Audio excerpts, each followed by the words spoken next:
It's early in the morning for this one. It is early in the morning. It takes me back to those days at Peter Mac when we used to set up the studio at 5 in the morning during lockdown. Yeah. But it's much more cheery today. It is. So we're in our home studio if you're watching us on YouTube, at the usual studio, but it is 6 a.m. and this is my house. So there's 2 kids and a wife asleep here. So we've got the headphones and on dog. for a change. And the dog, the dog's asleep. We'll soon find out if that changes. But yeah, it's 6 a.m. because this time of the year, winter in Melbourne, summer in Northern Hemisphere, the time zones are tricky, aren't they? If we want to chat to our European friends. That's right, but it's totally worth it. And in true Melbourne fashion, we've pulled our fellow out of bed too. Exactly. Now, the GU Oncology Fellowship at Peter Mac is a tough ask, Renu, isn't it? So It is. If you're on fellowship here, as Elio Mazzone is sitting beside Renu here, I'm afraid sometimes you get asked to get up early in the morning and come into the podcasting studio. Good morning, Elio. Buongiorno, Buongiorno. Good morning, buongiorno Renu and Declan. Thanks for having me here, finally. I'm so happy and excited as well, to join the GU cast. Well, we wanted to have you earlier, but you've been kind of busy.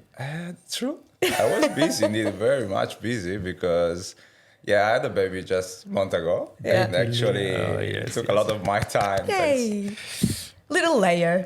Little Leone, Yeah. the Italian name. We decided together with my wife. And he has joined the family. He's doing great. He's growing. He's not crying too much. Despite, at night, he likes to be fed. It's like a big boy. So, he keeps busy. Well, we're very excited because it's our first fellowship baby. Yeah, it's stressful enough having your first baby, isn't it? But to decide to go to the far side of the world and leave all the family and support behind and have a baby here in the hospital, right beside the hospital you're doing your fellowship in, was a big deal. It was very exciting. We popped in there and did the ward round. The next morning, all the urology ward round went over to the maternity hospital to go and see baby Leo. They were scared, actually. They say the midwife, they say, there is like urological complication here, apparently. But no, it's just my Where's team. the ureteric injury? Anyway, so you're used to getting up early in the morning, and we invited Elio to come join us. Elio is on 1-year fellowship, and he is his alma mater is San Raffaele University Hospital. Our good friends in Milano. We have a very strong links with Alberto Briganti and Francesco Montorsi, and Elio is down here on fellowships. And As part of our ongoing collaboration with them, which is great. He's had a busy week. Have you done any surgery so far this week? But I would say a few of them. Actually, it's quite busy here, fellowship. We had big surgeries. 5 or 4 prostatectomy. I don't remember the exact number. I think 5 or something. We had partial nephrectomy as well. The team is great. Everyone here is so, helpful. I had great teachers, great mentors, masters as well of the surgery. So it's really good. It's amazing. And finally, also for my center, it's great to have one of us here coming and sharing some of our knowledge with you and also getting something back from you, which is also great. Having also this meeting in the morning with you, with all the team, the geo-oncology team is absolutely great. It's so, it's a great opportunity, and it definitely gives me something back in terms of those skills, knowledge, and it was a great choice. Well said.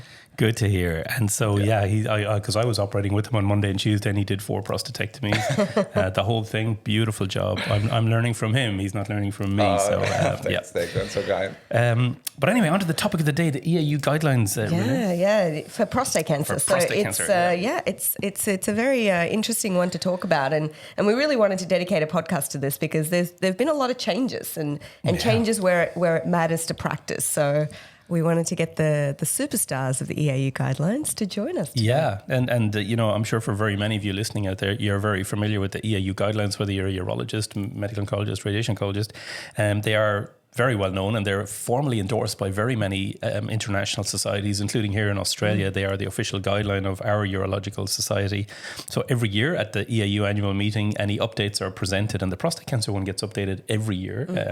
And it's a massive document, hundreds of pages. So what we always want to focus on, are there any minor changes or big changes, but quite a few big changes this year. So to run through the big changes, it's a great privilege to welcome a couple of really good friends of the podcast on. We've got Derya Tilki, Dr. Derya Tilki, urologist at the Martini Clinic in Hamburg, who has been on the podcast many times, not so much in the virtual environment, but every time we turn up at a conference, we nab Derya for a chat. And she's also vice chair of the EAU Guideline Committee, and also by friend of the podcast, Gianluca Giannarini, urologist at UDean, who's also on the Guidelines panel. So Derya and Gianluca, thank you for staying up late in Melbourne and for joining us on GUcast. Fantastic. And Derya, you're fresh from ASCO. How are you feeling?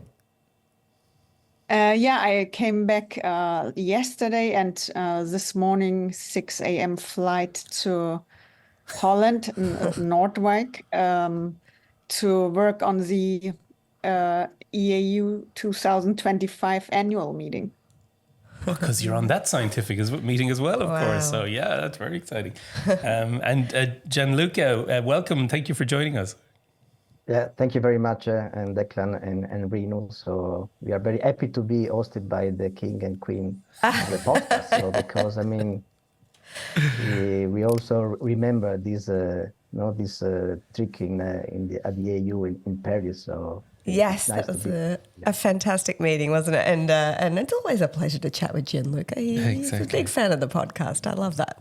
Great. So, there's a massive amount in this, and we've been working on beforehand what we might cover today. I'll just say at the start, what we won't cover, which has changed this year, is biochemical recurrence after radical prostatectomy, because we want to do a full podcast on it. Yes. Yeah. EMBARC study and all that's flowing out of EMBARC, including at ASCO, more data on the quality of life. But we will cover biochemical recurrence sometime soon in a dedicated podcast, and we will refer to the EAU guidelines. But there are 4 other areas. Renu, do you want to give us the top titles, and then we'll run through them and get the thoughts of the panel? Yeah, so I think overall we're going to, the main changes that we've identified are what to do in terms of biopsy when the MRI is positive. Our practice has always been we would do targeted biopsies plus systematic biopsies. That seems to have changed in the guidelines, so it'll be interesting to see how that impacts on practice. Of course, PSMA PET CT, it's this ever-changing guideline. But, I think now we've got quite strong recommendations to do it. Metastatic screening with PSMA PET CT, role of pelvic node dissection at the time of RP. That was big this year. I'm looking forward to a discussion on that. What's happening with pelvic lymph node dissection. It was big at EAU. It was big at APCCC. So I think that will be very interesting to discuss. And then the role of surgery in clinically node-positive disease. I think that will be very interesting too. Exactly. So shall we go back up to the top and talk about MRI if it's positive? So Gianluca, you're here in Melbourne. Almost everyone gets an MRI before a biopsy, as you can tell already. What do you think of our current practice of biopsying, which means biopsy the target lesion, but we also do some systematic biopsies. And now the guidelines are telling us we should just do the perilesional biopsies and not do systematic. Yeah, it's a big change indeed, because now, not only here, I guess, but I would say everywhere, it's the standard practice to do systematic plus targeted biopsies. But there was a reason why changing such a practice, because apparently, if you perform perilesional, you might achieve the same amount of the same percent of clinical significant prostate cancer detection. Therefore, I think that might be meaningful and significant to reduce to these perilesional biopsies. However, my point here is the systematic biopsy may still have a role in defining the actual burden of the disease, meaning that, for example, just give you an example that, this nomogram that we developed at our center in San Raffaele, the proportion of positive cores in systematic biopsy was still one of the most important predictor of lymph node invasion, meaning that give us an idea of how big is the tumor within the prostate and how is the metastatic, the tumor burden in the prostate. So in terms of detecting and diagnosis, might be not significant having systematic biopsy, but probably in defining the burden of the disease might still have a role. That's my point.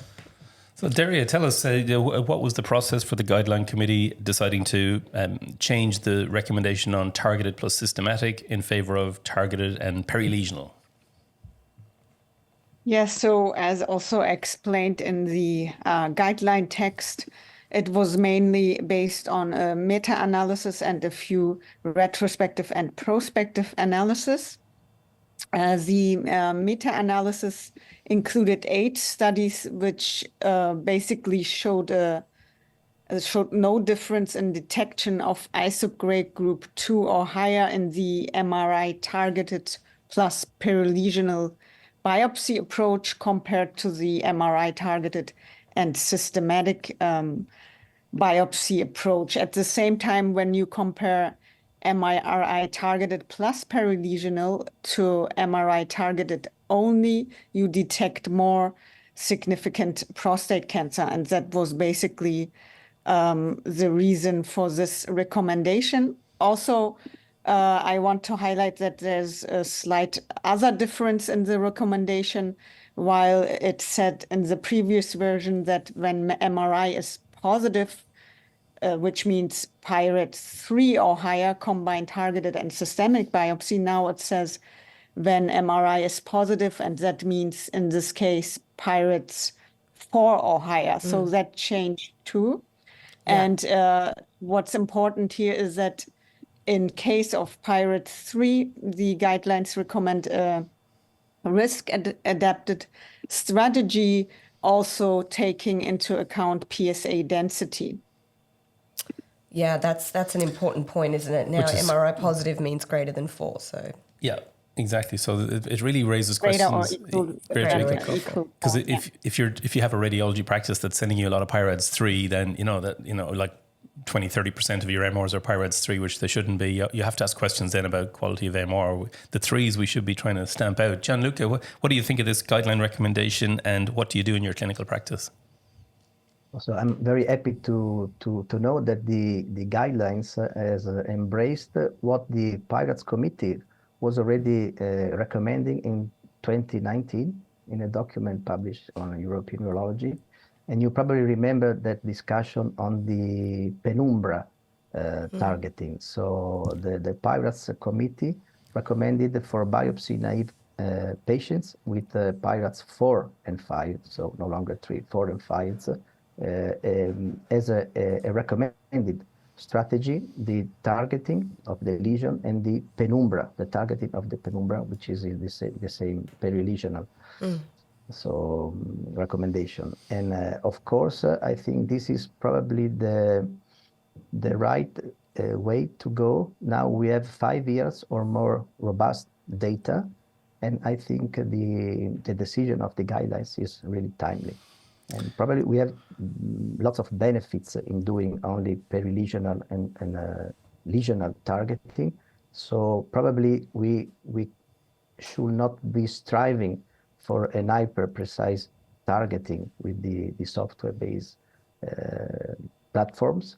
And so probably this strategy is less dependent on tumor size, on tumor location, on operator expertise, and so or probably on the route of sampling. And I think that one point is, of course, that we have to adapt this strategy and the histology that we derive from this strategy based on the new probably stratification of grading, just to mitigate the grade migration effect that we can achieve with this new. All right, there you go. I think the future of biopsy probably will be a precision biopsy. So probably we should adapt the sampling strategy by the PIRATS, by the lesion, because for sure a biopsy of 14 millimeters PIRATS 4 is not probably the same as a 5 or 6 PIRATS 4 millimeters. And so probably this is it will be a regional based biopsy, so adapting by many factors. Yeah, I think it's an interesting move, isn't it? Because we are moving towards this, just like Gianluca said, a precision biopsy, but image-guided diagnosis of prostate cancer. And I think it can be difficult to change in clinical practice because we're so used to targeting and then, taking a few other samples. But to try and reduce that risk of diagnosing clinically insignificant disease, I think it's an important move. And even in some of our clinical trials, Declan, the primary 2 trial, where we are looking at, those patients who either have negative or equivocal MRI and still has a red flag for prostate cancer risk. These patients are either, stratified, randomized to standard template biopsy or a PSMA PET. And if that PSMA PET is positive, again, we're only doing targeted biopsies of that positive area. So I really do think there is this move towards more precision diagnosis. There'll still be people out there. Yeah, I think, and I'm doing a few prostatectomies and a few biopsies today, but I believe you guideline people. I'm just going to do target and perilesional. The data is quite convincing. Derya laid it out nicely. So Elio, you're in charge of the biopsy program at Peter Mac as well. Can you please stop us from doing the systematic? Okay. I'll do that. Yeah. Look, and I'm sure there's people out there who don't quite fully agree with that, but that's what the data says. The EAU, that's why we have the guidelines, and we should track them. And I believe it. I'm going to do that. I don't think missing a few little bits of grey group 1 or a millimetre or 2 of 5% pattern 4, this is not going to make any difference to the subsequent management plan if you found significant cancer on the other side. So let's do that. Yeah. Very good. MRI, tick. Shortly, I just at last for this topic want to highlight that this doesn't mean systematic biopsy is dead. For the setting of active surveillance and focal treatment planning, systematic biopsy is still recommended. Yep. This is has to make clear for the listeners, this is only for the case of detection of prostate cancer. Yeah. In the early primary detection setting. Okay, excellent. Great. Tick on MRI, Renu. On to our favourite topic, PSMA PET CT, Elio. Finally. Finally, Elio says. We see so many here. I saw an email from Michael Hoffman the other day, Renu, saying that the 10th anniversary of when we did our first PSMA PET CT is coming up next month at Peter Mac, so he wants to, I don't know, get a cake or something. I still remember that patient and the images. Yeah, exactly. It's actually, it's 2014. We did the first PET scanning, but he wants to celebrate. We've done like 10,000 since then or something. But excellent, we'll get a cake. Here we are 10 years later, Derya, and as you know, PSMA PET's been widely available in Australia for many years, and we've run some trials down here. But can you please summarise the change in the recommendation for PSMA PET CT in the initial staging setting that you've read out in the guideline this year? Yeah, so the main change is that now the guidelines really clearly state with a strength rating of strong to perform metastatic screening using PSMA PET CT in high-risk localized prostate cancer and locally advanced disease. And they mention, of course, that this can be only done if it's available. And if it's not available, at least cross-sectional abdominopelvic imaging and bone scan. So the difference to the last years is that now it's clearly recommended, while the last years there was a summary of evidence which said that PSMA PET CT is more accurate than CT and bone scan, but at the same sentence it said, but outcomes data are not available. So there was this recommendation is new now to really perform PSMA PET CT for high-risk prostate cancer staging. Yeah, it feels to me like while the guideline has stated that there's increased accuracy with PET CT for the past few years, it was like they pulled the handbrake on a recommendation, and this year it feels like the handbrake has been released and it's whoosh, okay, right, do PSMA PET CT. Gianluca, what's your interpretation? I'm just curious to ask Derya if there was an internal disagreement or it was a kind of agreement between all the... Because it sometimes depends on the urologist, radiation oncologist or oncologist, nuclear medicine physicists who are part of the guidance. So I was curious to know whether there was a lot of discussion before coming out with this recommendation or not. Yeah, no, actually there was almost no discussion, really. Everybody agreed. And actually the guidelines don't work in a way that there's a voting, like maybe other guidelines. I can shortly explain how it works. There are different topics are done by different groups within the guidelines. The ones who are most expert in that area, and does they look at the newest literature research?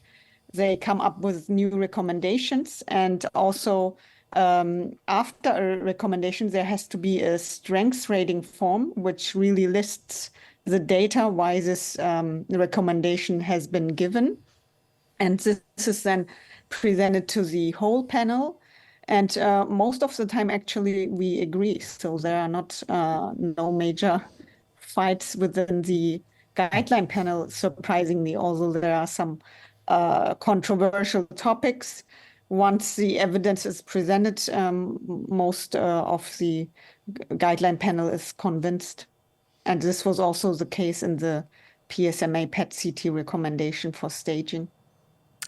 Yeah, which is a strong recommendation now. Yeah. But of course, we know that PSMA PET-CT is not widely available in many areas, or not funded and not affordable. Hopefully that's changing with time as well, of course, but at least now we have a more clear understanding of how we use PSMA PET-CT. I suppose for us in Australia, it's been standard practice for many years. It's been funded for this indication for a number of years. So, it's aligning with what way we've done things, I suppose.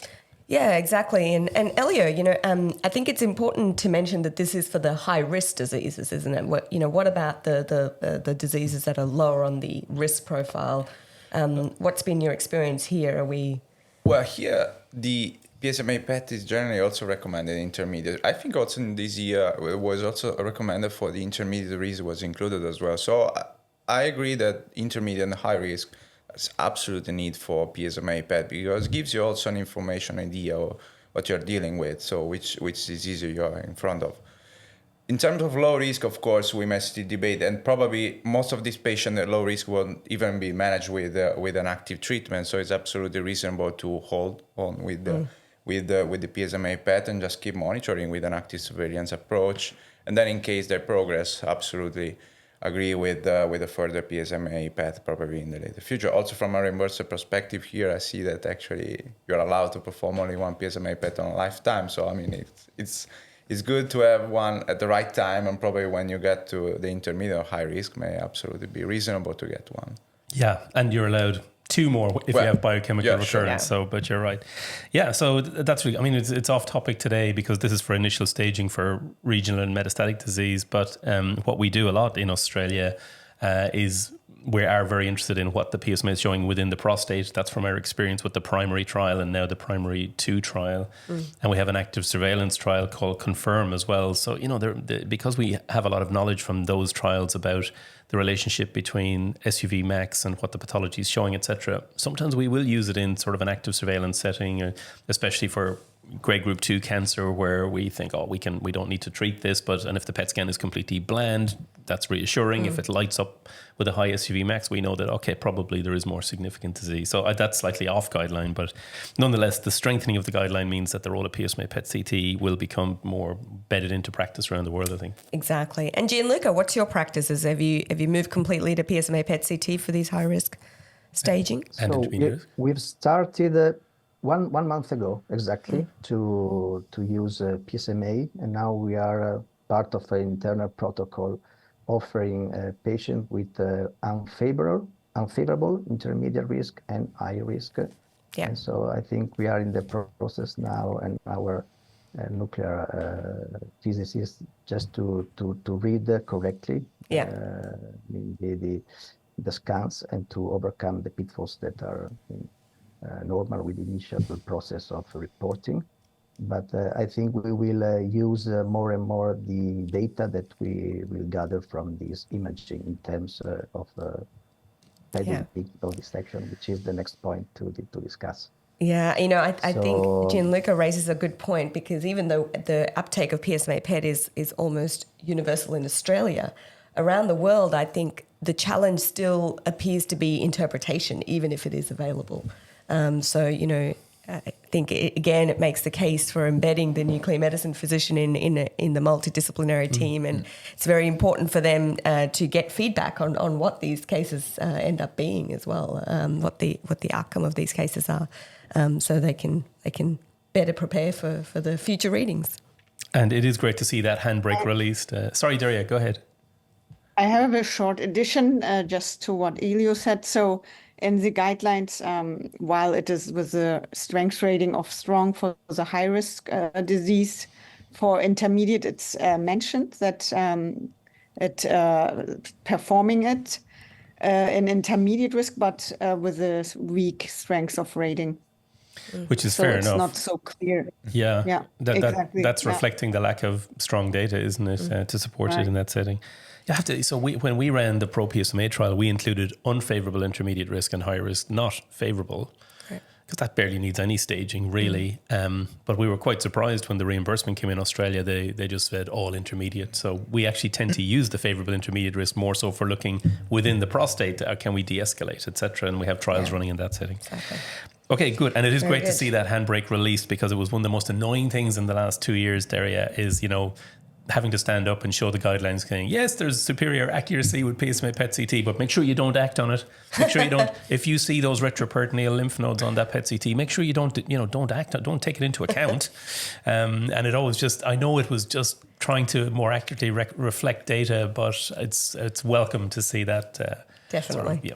released. Okay, good. We're halfway there, Renu. EAU this year. The EAU annual meeting, there was a lot of talk about pelvic lymph node dissection. I was involved in one of the plenaries on it. But Derya, there's a big change this year. Can you please summarize the changes on pelvic lymph node dissection recommendation for high risk and intermediate risk that the guideline committee has presented? Yeah, sure. So in the previous version, I'm going to divide it in intermediate and high risk.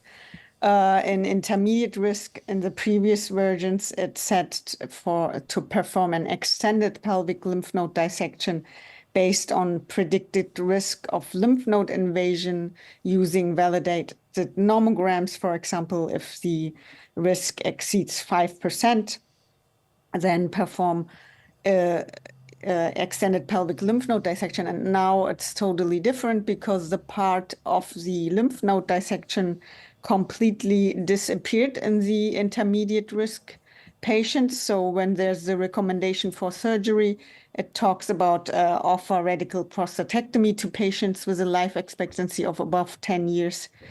And that you can delay it safely for at least 3 months, but there's no sentence now about having to perform an extended pelvic lymph node dissection with, for example, a risk of 5% lymph node invasion. In patients with high-risk disease, there's also an important change. Also here, it said to perform an extended pelvic lymph node dissection in all these patients in the previous versions. And now it says in patients undergoing a lymph node dissection, you should perform an extended pelvic lymph node dissection. This means that if you decide to do a lymph node dissection, then you should do it extended, but it doesn't mean you have to do one. You can decide. So that's really one of the biggest changes this year. Certainly is, isn't it? Very strategic wording, Derya. I like it. Gianluca, yeah. So what's your take on this? So I recall the discussion during the friendship dinner at the EAU. And Derya, I don't know whether you were sitting at our table, so you may imagine. I didn't attend the friendship meeting. No, sorry. Alberto Briganti discussing with Phil Cornford, so that was funny. I cannot repeat all the words that were said, but because you can Alberto say it in was Italian by Declan during the presentation. So my comment is, of course, in the question is, which patients should we treat with, or which patients should we offer a pelvic lymph node dissection? This probably the guidelines are not that clear. So they say, if you perform, then it should be extended. That's probably clear. But should we use a nomogram, and which nomogram? Should we integrate data from, for example, molecular imaging? And so probably this was one of the major issues of discussion.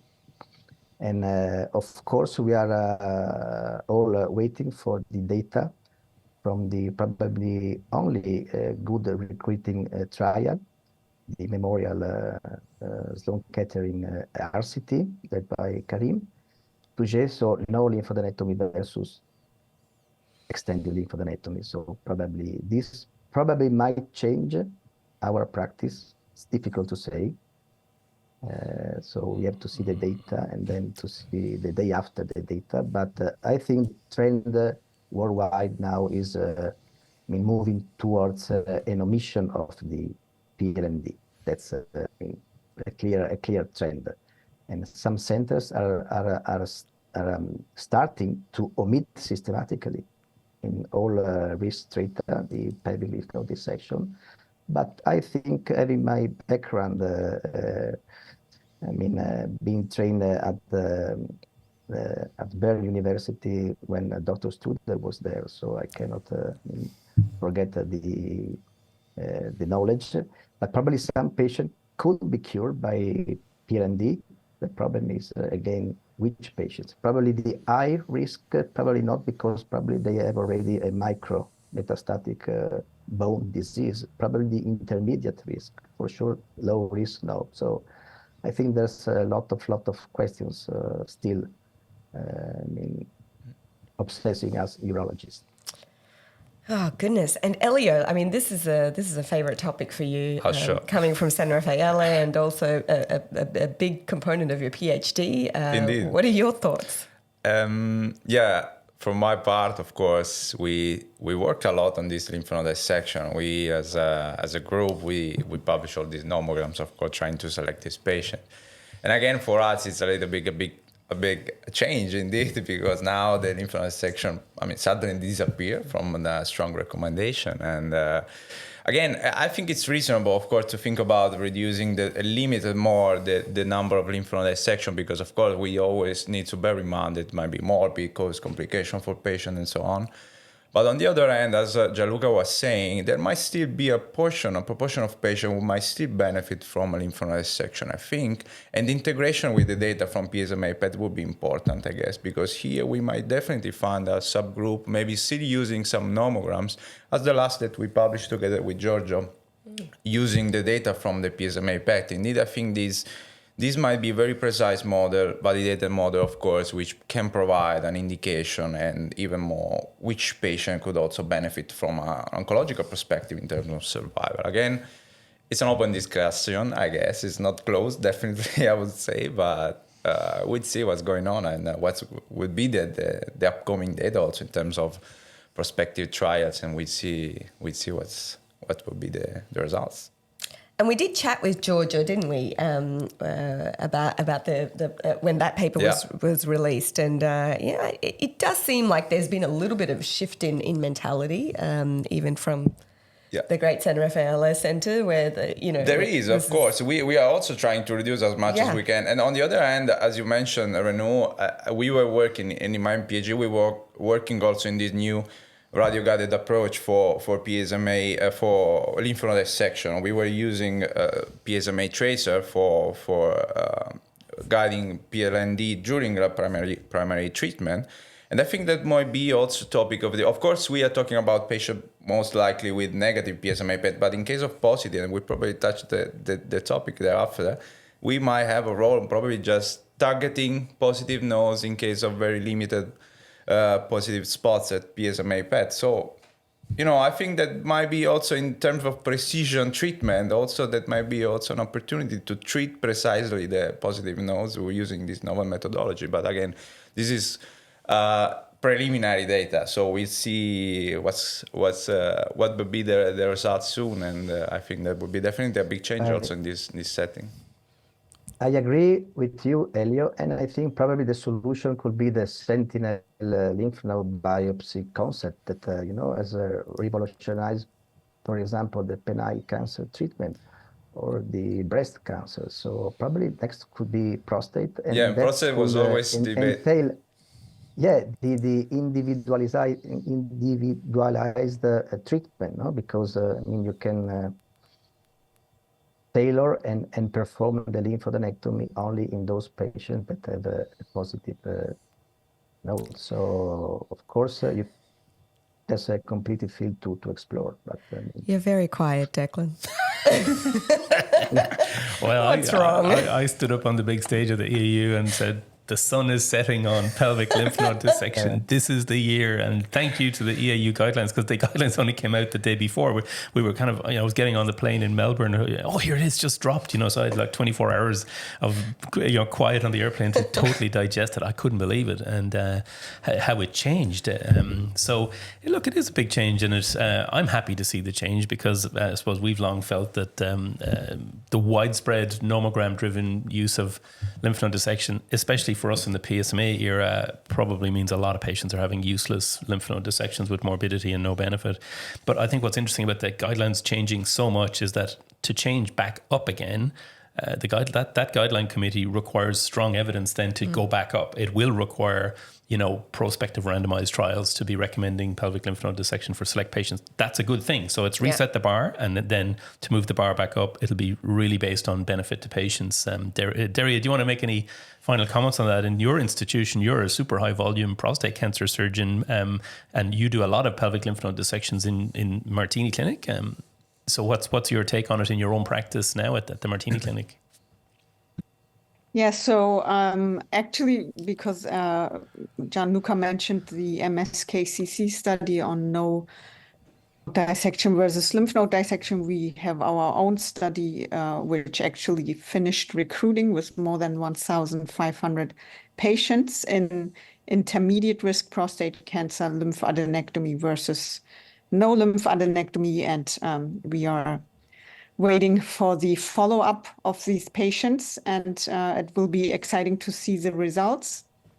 So we had also, probably similar to San Raffaele, a kind of a paradigm change that while we a few years ago did a lot of lymphadenectomies, even in more favorable intermediate risk, now we shift more towards patients which have higher risks, but I believe we still do too many lymphadenectomies, and hope that will change, because there are a lot of studies also coming from Australia, but also elsewhere, that really a huge amount of patients have lymphadenectomy without positive lymph nodes, and Yaxley and colleagues from Australia in one study calculated that actually the number needed to heal one patient with a pelvic lymph node dissection is 400. So I don't think this should be continued. And we were also criticized that there's not so much explanation and what should be done and when should be a lymphadenectomy done and what should be done instead. And we have acknowledged that and are now working on an editorial from the guideline panel to elaborate a little more on the topic pelvic lymph node dissection. Excellent. Wow. Well, I look Great. forward to that. Yeah. Elio, at Peter Mac, have you done many lymph node dissections in the last 3-4 months? No one. Not one. No, exactly. I can't. I think I've done one or two at Epworth in the past 4 or 5 months, but it's like a tiny percent of patients. So. Even in high risk, we did like a couple of complex cases this week. Yeah. And no lymph node dissection. That's right. I remember because we had a great discussion about it on Monday, because Monday and Tuesday we had 3 out of 4 were super high risk cases, and we were trying to interpret what the PET scans were meaning according to your nomogram, Giorgio's nomogram. So I would say we were done lymph node dissection in both cases. Yeah. And we didn't in no one of the two exactly, cases. And that's been the way here for years. Final one. We've only got a couple of minutes left, Yes. Renu. But I actually missed this change until I got to the EAU meeting, and then people were pointing out that the guideline committee seems to have dropped the option of doing surgery in patients who are node positive on conventional imaging. So not PET imaging, but if you see lymph nodes on conventional imaging, traditionally it said surgery can be considered as part of a multimodal approach. But Derya, that seems to have disappeared, that recommendation. Yeah, so that's correct. So when we look at data and this different systematic reviews, we see that there's not much data on radical prostatectomy in CN1 patients. There's only a few retrospective data, not very strong data, not many patients, a lot of limitations, retrospective, no info about toxicity, no detailed information on patient characteristica. And in contrast, there is the STAMPEDE data where also CN1 patients in conventional imaging were included, where the authors show that the addition of abiraterone 2 years to radiation plus ADT leads to better survival when compared to radiation and ADT alone. So for that reason, the guidelines recommend to have that approach in CN1 disease, and that's also why the surgery part is not mentioned anymore, because there's no strong data for that. So to read it out, the guidelines say offer radiation plus ADT, radiation to the prostate plus pelvis in combination with long-term ADT and 2 years of abiraterone to CN1 patients. There you go. And this was also discussed already the previous year and then done for 2024. Yeah, and but it has to be highlighted really that this is patients who are CN1 on conventional imaging. Big chunky nodes. So they're the sort of patients, I suppose, Gianluca, we presume if you can see it N1 on conventional imaging, that means 10, 12 millimeter chunk of cancer in a lymph node. We're presuming on a PET scan there'll be at least that and a lot more. What's your take on it? The end of surgery for CN1? Not that it had a big role, I think, anyway, recently for... I know, yeah. I think these are the typical patients we are discussing during our MDT meetings. Of course, now more in the molecular imaging era, but I think each of these patients is discussed, and sometimes when there is, for example, a contraindication for radiation therapy to the primary due to LUTS or big prostate, then we go for, and we have quite a good experience in these cases. And typically these are cases that can be tougher or not that tough, but that's of course one part of the treatment of these patients. So my view is probably that we should, of course, do trials with these patients and probably do a kind of systemic treatment, kind of an induction treatment with the new, for example, the new hormonal treatment with the ARPs, for example, and then just observe the response and then decide to go, for example, for surgery if we have a very good response. But agree that in the molecular era, we are seeing smaller lymph nodes than in conventional era. So probably these are more surgical candidates. But that's the big question, Renu, isn't it? Because, exactly, and that's... Does this recommendation mean that we should not do surgery for the patient with the 3-4 millimeter small external iliac node only visible on PET imaging? It's not single node. Single node thing, I don't know, Elio, what do you think? Again, I think here would be the selection of the patient that will make the difference. I think a few months ago, we published on a multi-institution retrospective studies using exactly this type of patients, so positive nodes at PSMA PET imaging, so small nodes, maybe one or more positive nodes. And we tried to identify which patient would respond to surgery. And in fact, we see that might be a difference. Some patients can still benefit from surgery, even in this context. So probably a patient with not advanced disease, with the one single external iliac small node, as you said, positive at PSMA PET, I think would be still a good candidate for surgery, because it would be a no so morbid treatment, because probably the disease locally is not so advanced. It can be definitely performed safely. And also the burden of the disease of the tumor, again, we go back to the lymph node dissection concept. Probably with just a limited or targeted lymph node dissection in this specific group of patients, we might still achieve good oncological outcomes even with surgery in these patients. Yeah, I think interpretation of those scans are really important, aren't they? And, if an experienced nuclear medicine physician tells you that node is strongly positive on PSMA PET CT, you sort of have to believe it, because we know it's a superior mode of imaging. And then I think it's up to us to judge based on that particular patient whether they would benefit from maybe a multimodal approach to treatment and still undergo surgery with the understanding that it may not be curative. In our centre, where we tend to only do PSMA PET CT, we're not seeing these patients, but if we see a patient that they've got a bunch of, it looks like unconventional imaging, they probably would have N1 by traditional criteria. That's what we need to figure out in our practice. And we're not going to go back and do a CT to determine, but I think when I see big chunky pelvic lymph nodes on a PET scan, probably up to about 10 millimeters or so, they're not good candidates for surgery. Whereas the patient with a couple of tiny things, they're the only ones I tend to do lymph node dissection on nowadays. Right or wrong, I'm afraid, Derya, that's what happens in our practice, widespread across Australia, is we're only doing lymph node dissection in patients with a few small lymph nodes, I think. And we even have, just to mention that at last, data on that. Was a big discussion also at the EAU, the follow-up data on the MSKCC trial on limited versus extended pelvic lymph node dissection, randomized trial from MSKCC. Primary endpoint BCR-free survival, and in their first article, this was not different. In limited versus extended. And the follow-up also, this primary endpoint was not different, but the authors reported that the secondary endpoint, which was very interesting, was different. There was better metastasis-free survival in patients who had the extended lymph node dissection. And when they looked into detail in these patients, they saw that the effect was driven by the subgroup of N1 patients. So actually the approach you are doing, Declan, is probably, supported by these data. You and I watched that session together, didn't we? That Kareem's session. So that's a paper we look forward to seeing, so we can really see the detail of it. And we had Kareem on the podcast when he had the original paper readout. So yeah, that really threw the cat among the pigeons, as we say.